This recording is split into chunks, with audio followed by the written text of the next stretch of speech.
les amis, c'est la moi du montage qui vous fait un coucou puisque j'étais en train de monter le vlog et je me rends compte que je n'ai pas fait d'intro à ce vlog.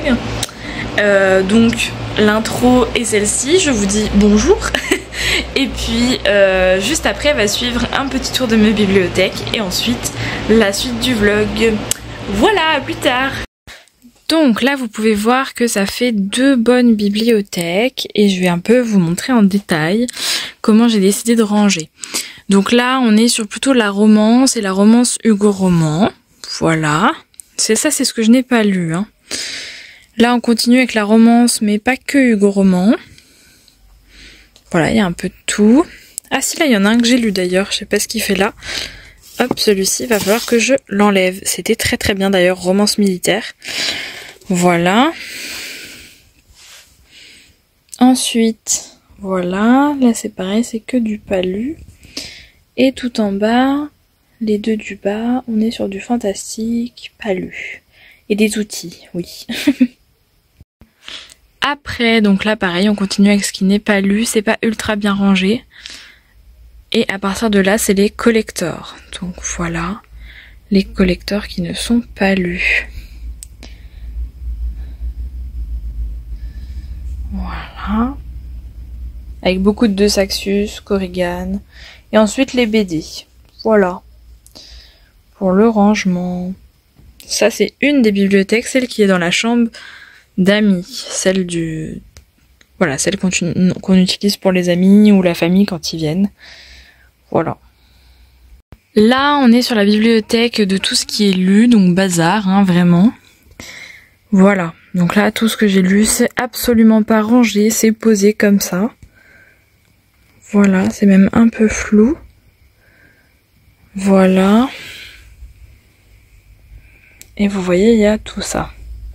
Ça fait une grande bibliothèque, hein. Elle est plus grande que les autres, hein. Voilà. Et enfin, on finit avec les deux qui sont dans ma chambre, avec plutôt les SP. Les SP. Et ensuite, donc... les romans alter réal.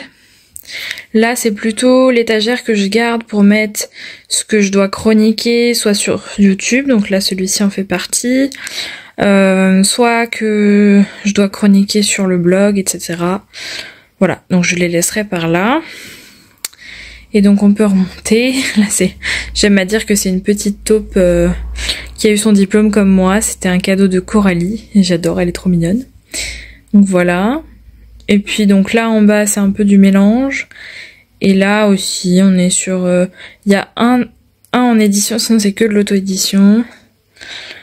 Donc là on a Lucille et Megara Nolan, on a Lily Padiolo, Émilie Chevalier, Laurence Chevalier, F.V. Estier, Blandine Pay-Martin.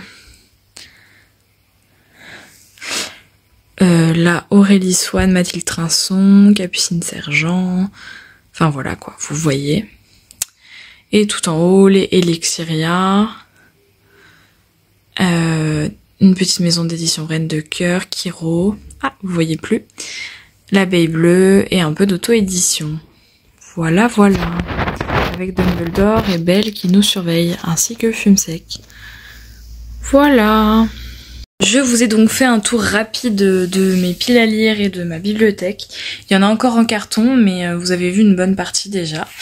Et là, du coup, je vais aller lire Désir coupable de Christelle Fillon, comme je disais dans la précédente vidéo. C'est toujours ma lecture en cours. J'ai pas trop avancé ces derniers temps. Comme je vous dis, mon chéri a eu des petits problèmes de santé. Et il y a eu quelques événements qui font que j'ai pas pu trop lire. Mais voilà, je vais m'y mettre. À plus tard. Hello les amis, depuis que je vous ai laissé cet après-midi, j'ai avancé un petit peu Désir coupable. Je suis arrivée à la page 180, donc j'ai lu 50 pages, c'est pas énorme non plus. Mais j'ai pas eu l'occasion de beaucoup lire. Et j'ai préparé ma palle pour la semaine de vacances, la semaine prochaine. J'ai préparé 4 livres. Donc le premier, c'est un SP que j'ai depuis un moment. Lou, Cupcake et Catastrophe de Jupiter Phaeton. Voilà, c'est des petits formats, mais bon, voilà. Et il a l'air super chouette. J'ai également pris Loup-garou et Barésie de Megara Nolan et Lucille Chaponnet. Sinmeya, qui est un vieux SP qu'il faudrait absolument que je lise. Et enfin, Toi depuis toujours de Lise H. Richardson. J'avais adoré le premier tome, donc j'emmène le deuxième. Voilà, donc une bonne petite pile, 4 romans pour les vacances, sachant que du coup j'ai pas fini Désir coupable et que j'ai un numérique en cours. Voilà, et un audio aussi que j'écoute, donc c'est Native, le tome 1 de Laurence Chevalier, que j'écoute en faisant du tapis de marche. Voilà. Voilà un petit peu pour la semaine, je suis pas sûre de lire tout ça, mais bon, ça fait toujours une petite pile sympathique. Je me suis un peu allongée parce que j'avais du mal à tenir le téléphone. Donc ouais, ça fait une petite pile plutôt chouette, avec du SP et des livres pour le magazine, donc c'est cool. Et puis j'aime bien, même si je sais que je vais pas énormément lire, voire pas du tout pour être honnête. J'aime bien quand même avoir ma pile, c'est psychologique on va dire. Et j'aimerais bien, ne serait-ce qu'en lire un, je serais contente. Voilà. L'objectif c'est les 4, mais déjà un, je serais très très contente. Je pars que 5 jours, donc faut pas non plus espérer trop, hein. Et puis la semaine d'après, du coup on part que le 7 août, donc le mercredi, en Auvergne, là tous les deux. Là je pense que j'aurai plus le temps de lire. Parce qu'on va faire des activités de la journée, mais voilà, le soir on se posera. On a un jacuzzi sauna hammam dans le gîte, ça va être trop cool, on sera avec notre chien pour le coup. Voilà. Et puis je vous ferai des petites images comme je vous disais. Là je sais pas si je vais stopper le vlog avant de partir. Je pense pas. Puisqu'on est samedi, on part lundi. Demain j'ai rien à filmer vu que je vais manger en famille. On verra. À plus tard. Et coucou les amis, ça faisait longtemps que je vous avais pas repris en vidéo. Je vous montre un petit spot de nos vacances. Voilà. C'est canon quand même, hein. Hello les amis, je ne vous ai pas beaucoup pris en caméra pendant les quelques jours de vacances que nous avons fait. J'ai quasiment pas lu, j'ai lu 40 pages hier soir en rentrant de Désir coupable, je l'ai toujours pas fini. Je vais y arriver. Je n'arrive à rien en ce moment, mais ça va le faire. Là, je viens d'aller faire mes ongles de pied, si vous voulez tout savoir. Puisqu'on repart mercredi, là actuellement on est samedi 3 août et on repart mercredi 7 août à la montagne. Normalement, si tout va bien, pour une petite semaine. Voilà. J'espère que vous passez des bonnes vacances, que tout va bien. Moi ça va, et puis si vous travaillez j'espère que ça va, il fait pas trop chaud. Et puis moi je vais me mettre à lire et puis je vous reprends plus tard. Ça y est les amis, j'ai fini Désir coupable, j'ai bouffé les 200 dernières pages en 2 heures, c'était juste génial. J'ai eu beaucoup de mal à rentrer dedans. Je pense que c'était une question de moment, j'ai mis plus de 3 semaines à le lire, mais parce que voilà, il y a eu le déménagement, il y a eu les vacances, donc pas très simple. Mais ça y est, je l'ai fini et ma foi c'était vraiment très bien, je lui ai mis 4 sur 5 parce que il y a des petites longueurs quand même, il y a des fois des pages entières avec que de la description, c'est ce qui m'a un peu bloqué. Mais sinon l'histoire est top, enfin le principe de base évidemment, une flic avec un criminel, ça pouvait que me plaire hein, sur le papier. Et en effet c'était vraiment chouette. On va suivre plusieurs enquêtes. Les méchants qu'on croyait méchants sont peut-être pas les vrais méchants. Ça fait beaucoup de méchants dans la même phrase. Et franchement j'ai trop aimé. Et puis la fin est top aussi. Donc je suis contente de l'avoir terminée. Maintenant je vais pouvoir enchaîner avec, si ma liseuse veut bien s'allumer, parce que oui c'est sur liseuse. Hop. Allez, ouvre-toi. Ah bah oui, forcément il veut pas me montrer la couverture. Je vais continuer avec Andoras, le tome 1, l'héritière de Pauline B. Avant c'était Ellie de la même autrice et j'avais eu un gros coup de cœur, donc je relis sa nouvelle édition. Avant elle était en maison d'édition, maintenant elle est en auto-édition et elle a fait des petits ajouts. Voilà, je vous dis à plus tard. Hello les amis, c'est le dernier petit coucou de ce vlog. Je vous reprends pour vous parler de ma dernière lecture. Quand je vous ai quitté la dernière fois, je finissais Désir coupable, que j'ai vraiment beaucoup aimé, surtout à partir de la deuxième moitié. Au début j'ai eu du mal à rentrer dedans, mais comme je vous disais, il y a eu plusieurs événements, mon déménagement, enfin la fin de mon contrat de travail, etc., les vacances. Donc je pense que ça m'a pas aidé à rentrer vraiment dans l'histoire puisque j'avais le cerveau ailleurs. Mais une fois que j'ai dépassé la moitié et que je suis arrivée dans les 200 dernières pages, je l'ai dévoré. J'avais aussi plus de temps, donc je pense que ça a aidé. Ensuite, du coup, quand j'ai lâché Désir coupable, j'ai lu Andoras, que j'ai fini hier soir, à 1h du matin, si vous voulez tout savoir. Donc, L'héritière de Pauline B. Auparavant, c'était Ellie. Je peux vous montrer puisque je l'ai. Donc, il est sorti juste avant sous le format comme ceci, donc Sharon Kenna, chez Sharon Kenna. Donc c'était Ellie et maintenant c'est Andoras puisque l'autrice a récupéré ses droits et s'auto-édite pour la suite. Pour des raisons qui lui sont propres, hein, elle a décidé de s'auto-éditer. Donc moi j'avais lu le 1 et 2 en version Sharon Kenna. Et là du coup je suis partenaire avec elle en numérique pour les relire et puis lire le 3 qui clôture cette trilogie. J'ai mis un peu de temps avant d'y aller, pourtant je savais que j'allais autant aimer que la première fois puisque j'avais eu un beau coup de cœur. Et ça n'a pas loupé, c'était trop bien. En fait, dans Andoras, donc on va suivre Ellie, qui est maman de jumeaux qui ont 11 ans, si je dis pas de bêtises.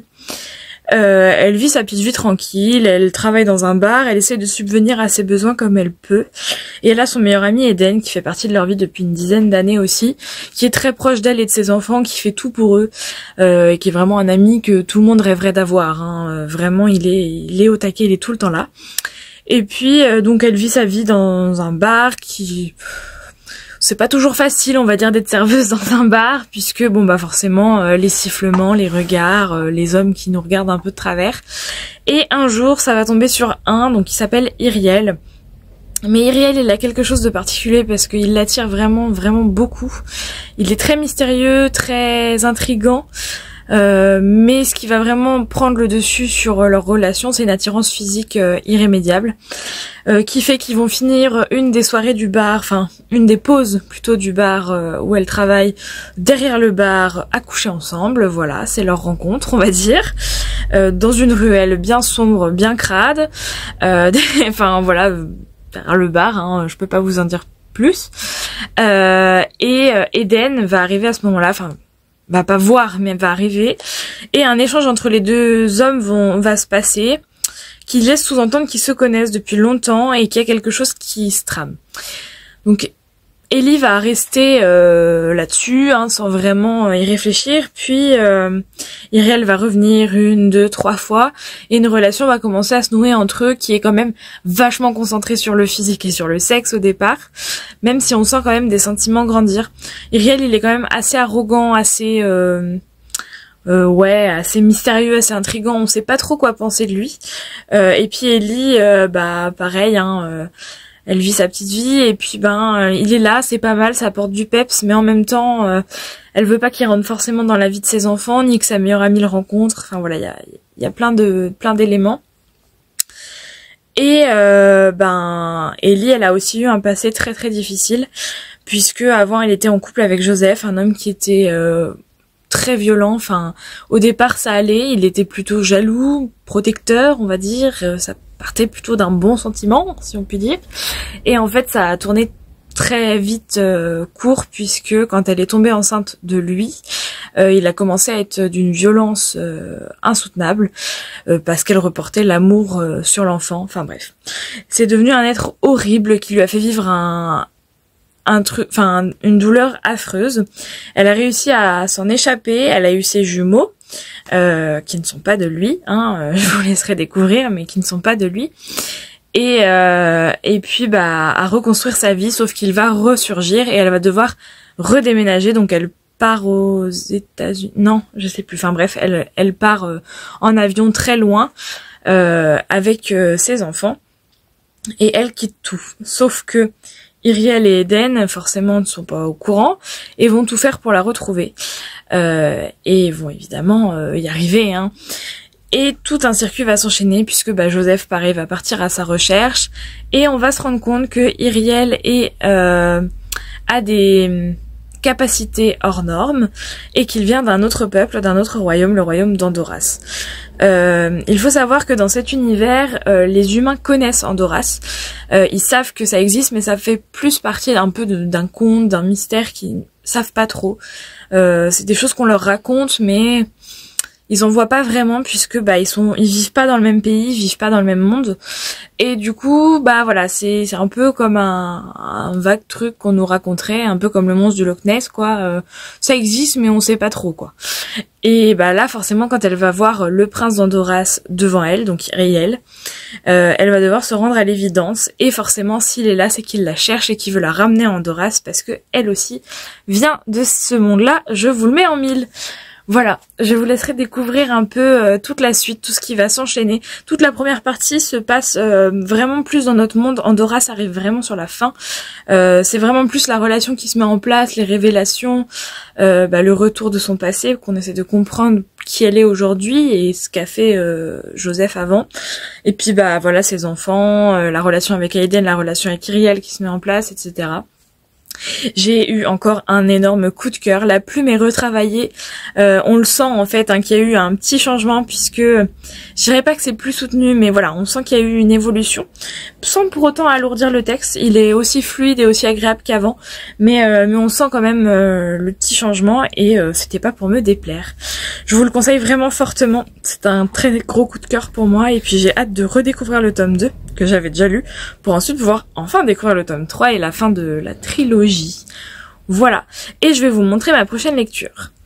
Donc ma prochaine lecture, il s'agira de Loup-garou et Barésie de Megara Nolan et de Lucille Chaponnet. Elles ont écrit en duo. C'est toute une collection donc, qui s'appelle Il était une fois, où on suit à chaque fois des contes visités. Donc là, le Chaperon rouge. Ensuite le deuxième c'est Cendrillon, il me semble. Il y a Aladdin et la petite sirène. Voilà, en gros c'est les 4 pour l'instant qu'elles ont écrit. Elles continuent à écrire d'autres choses, mais pas à continuer cette collection. Mais elles y pensent quand même, puisque forcément il y a plein d'idées qui peuvent popper autour des Disney et autres contes. Donc voilà, j'avais déjà la petite dédicace des deux, puisque je l'avais acheté sur un salon où elles étaient toutes les deux.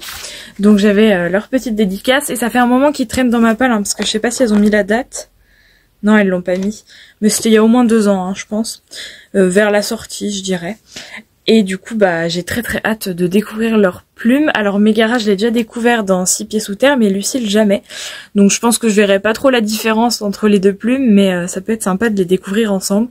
J'ai vu quelques extraits où il y a un peu d'humour, donc ça peut être vraiment fun. Et puis, bah voilà, c'est de la revisite de contes. Moi, ça va forcément me plaire. Et puis en plus du coup on les mettrait en avant dans le Mérite Magazine, c'est ce qui fait que je les sors de ma palle, et aussi parce que ça fait un moment que Sandy, donc le reflet des livres de Sandy, si j'y pense je vous mets son lien Insta en barre d'infos, m'en parle depuis très longtemps, et ça fait plusieurs fois qu'elle me dit qu'il faut que je le lise. On avait des challenges où c'était ma lecture imposée, je l'ai toujours pas lu, donc il faut que je m'y mette pour faire plaisir à la copine, parce que j'en ai envie, parce que ça fait longtemps qu'il est dans ma palle, et parce que c'est pour le mag. Je pense que c'est pas trop mal comme argument. Vous saurez pas mon avis dans ce vlog puisque je vais le clôturer juste là. Mais dans le prochain, normalement, je reprends là une vidéo en suivant avec celui-ci. Voilà, je vous dis à plus tard. Voilà, c'en est tout pour ce vlog, j'espère qu'il vous aura plu, il est court. Il n'y a pas eu vraiment de passage sur nos vacances à côté de Saint-Nazaire, mais c'était vraiment chouette. Je vous ai mis un tout petit passage à la mer. En même temps, on est resté beaucoup au mobil-home, on a fait beaucoup d'activités, piscine, parce qu'il faisait très chaud. Donc il n'y avait pas grand chose à vous montrer, puis je filme pas les gens à la piscine, ça ne se fait pas. Et moi non plus, j'ai pas envie de me filmer à la piscine non plus pour les montrer sur les réseaux. Donc voilà, et puis là on est lundi, donc lundi 4 août, 4 ou 5 lundi 5 août, et nous partons du coup mercredi 7, oui c'est ça, nous partons mercredi 7 en Auvergne. Donc là j'espère vous filmer un peu plus puisqu'on sera en amoureux avec notre chien. L'idée c'est un peu canoë, rando, vélo. Et puis se reposer, jacuzzi, tout ça, parce qu'on a une maison de 110 mètres carrés avec jacuzzi. J'avais trouvé l'offre et c'était vraiment pas cher, donc je suis trop contente. On part 6 nuits. On part mercredi 7 et on revient mardi 13. Donc voilà, ça va être super chouette. Et puis j'ai hâte de vous montrer un peu tout ça, si j'ai l'occasion. Sinon c'est pas grave, je vous en parlerai quand même dans la prochaine vidéo. Voilà, je vous fais des gros bisous et puis j'espère que ce vlog vous a plu. Et ben n'hésitez pas à liker, à commenter et à partager. Je vous fais des gros bisous.